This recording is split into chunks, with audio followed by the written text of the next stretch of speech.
بسم اللہ الرحمن الرحیم۔ السلام علیکم معزز ناظرین، آج آپ کے لیے میں جو عمل لے کر حاضر ہوئی ہوں اس کے کرنے سے آپ کو بہت ہی فائدہ ہوگا۔ اگر دولت سنبھال سکتے ہیں تو کسی بھی نماز کے بعد الم نشرح لک صدرک سینے پر ہاتھ رکھ کر پڑھ لیں، ذاتی مکان اور گاڑی اور بے تحاشا دولت آ جائے گی۔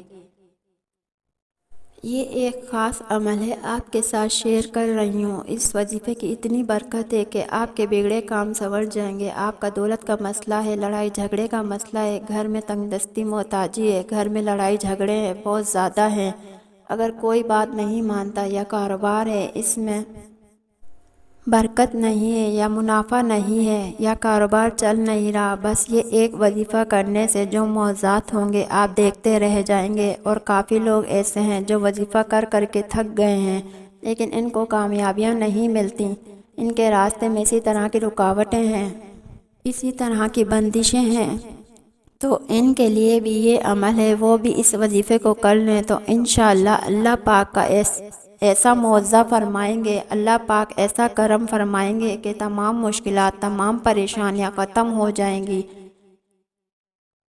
آج کے دن یہ خاص وظیفہ کیجئے، اس سورت کو پڑھنے والا آج تک کبھی کسی حاجت سے محروم نہیں رہا۔ میرے بھائیوں، نبی کریم صلی اللہ علیہ وسلم نے فرمایا، اے عبداللہ بن قیس، کیا میں تمہیں جنت کے خزانوں میں سے ایک خزانے کے متعلق نہ بتاؤں؟ میں نے عرض کیا، یا رسول اللہ صلی اللہ علیہ وسلم، کیوں نہیں، ضرور بتائیں۔ تو آپ صلی اللہ علیہ وسلم نے فرمایا، تم کہو لا حول ولا قوت الا باللہ، نہ گناہ سے بچنے کی ہمت ہے نہ نیکی کرنے کی طاقت مگر اللہ کی توفیق صحیح ہے۔ میری بہنوں، آج کا یہ جو وظیفہ ہے اس کو کتنی تعداد میں پڑھنا ہے، کس وقت پڑھنا ہے اور اس وظیفے پڑھنے سے کیا کیا فوائد آپ کو ملیں گے، آج کی اس خاص ویڈیو میں ہم آپ کو اس کے متعلق سب کچھ بتائیں گے۔ اسے پاک صلی اللہ علیہ وسلم کا ارشاد ہے، اے لوگو، اتنی عبادت کرو جو قابل برداشت ہو، کیونکہ اللہ ثواب دینے سے نہیں تھکتا یہاں تک کہ تم خوف عبادت کرنے سے اکتا جاؤ گے۔ اب آپ نے اس سورت کو کیسے پڑھنا ہے، کس ترتیب سے پڑھنا ہے، طریقہ کار جان لیجئے۔ جب تک آپ کو طریقہ کار نہیں پتا ہوگا پھر عمل اثر نہیں کرتے، کچھ خاص احتیاط ہوتی ہے، تو اب اس کا طریقہ کار جان لیجئے۔ احتیاط میں سب سے پہلے یہ ہے کہ وقت آپ نے اس عمل کو کب کرنا ہے۔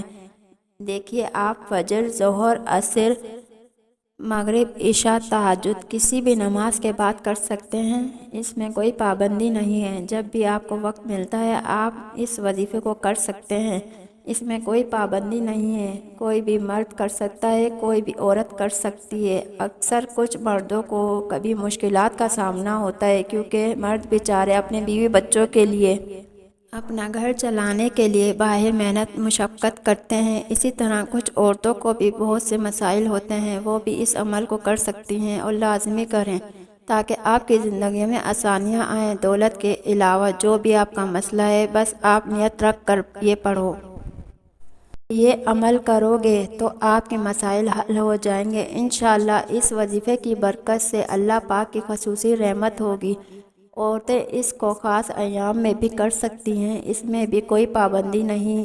اگر پہلے آپ کو کوئی عمل کرتے ہیں، کوئی وظیفہ کرتے ہیں، کوئی تسبیح کرتے ہیں، اس کے فوراً بعد بھی اس عمل کو کیا جا سکتا ہے، اس میں بھی کوئی پابندی نہیں۔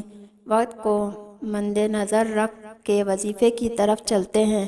اعوذ باللہ من الشیطان الرجیم، بسم اللہ الرحمن الرحیم۔ یہ وظیفے کا حصہ ہے، آپ نے لازمی پڑھنا ہے۔ اس کے بعد آپ درود شریف پڑھیں گے، ایک بار میرے ساتھ بھی پڑھیے، بسم اللہ الرحمن الرحیم۔ اللہم صلی علی محمد وعلی آل محمد کما صلیت علی ابراہیم وعلی آل ابراہیم انک حمید مجید۔ اللہم بارک علی محمد وعلی آل محمد کما بارکت علی ابراہیم وعلی آل ابراہیم انک حمید مجید۔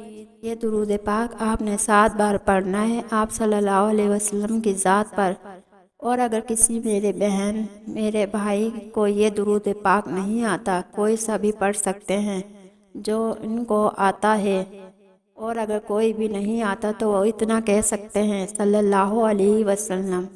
اس کے بعد آپ نے یہ سورت علم نشرہ پوری پڑھنی ہے۔ قرآن پاک کی علم نشرہ، جسے ہم علم نشرہ کے نام سے بھی جانتے ہیں، اس سورت کو آپ نے کب پڑھنی ہے، کیسے پڑھنی ہے، کتنی بار پڑھنی ہے، سب طریقہ کار بتاؤں گی۔ پہلے آپ اس سورت کے بارے میں تھوڑا سا جان لیجئے۔ یہ مکی صورت ہے، کل آیات اس کی 8 ہیں۔ اب تھوڑا سا یہ جان لیجئے اس صورت اتارنے کا مقصد کیا ہے، اور اس کے بعد میں آپ کو عمل کا طریقہ کار بھی بتاتی ہوں۔ کیا ہم نے آپ کے لیے آپ کا سینہ کشادہ نہیں کر دیا؟ جب آپ صلی اللہ علیہ وسلم پر وحی نازل ہوتی تو اتنا زیادہ بار اور بوجھ ہوتا تھا، اگر آپ صلی اللہ علیہ وسلم اونٹ پر تشریف فرماتے تھے تو اونٹ بھی بیٹھ جاتا تھا، کیونکہ وہ وحی کے بوجھ کو برداشت نہیں کر سکتا تھا۔ کی عظمت اور قوت بیان کرتے ہوئے اللہ تعالیٰ قرآن پاک میں ارشاد فرماتے ہیں کہ اگر ہم اس قرآن کو یعنی وحی کو پہاڑ پر نازل کرتے تو تم یہ دیکھتے کہ اللہ تعالیٰ کے کلام کے رعب و عظمت کی وجہ سے پہاڑ ٹکڑے ٹکڑے ہو جاتے ہیں۔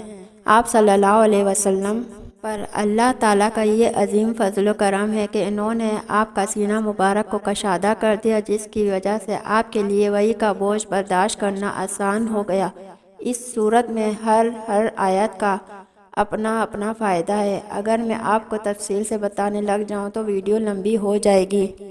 المختصر، انشاءاللہ جب آپ اس وظیفے کو کریں گے یہ سب پریشانیاں آپ کے اوپر سے دور ہو جائیں گی۔ اللہ پاک اسی آیت میں ہمیں یہ آگاہ بھی کر رہے ہیں کہ ہم غمگین اور اداس نہ ہوں، کیونکہ ہر مصیبت کے بعد آسانی ہوتی ہے۔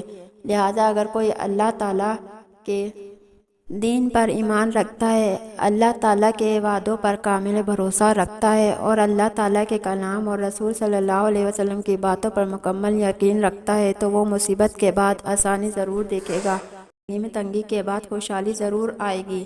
تو یہ میں نے آپ کے سامنے اس سورت کی تھوڑی سی تفسیر بیان کر دی۔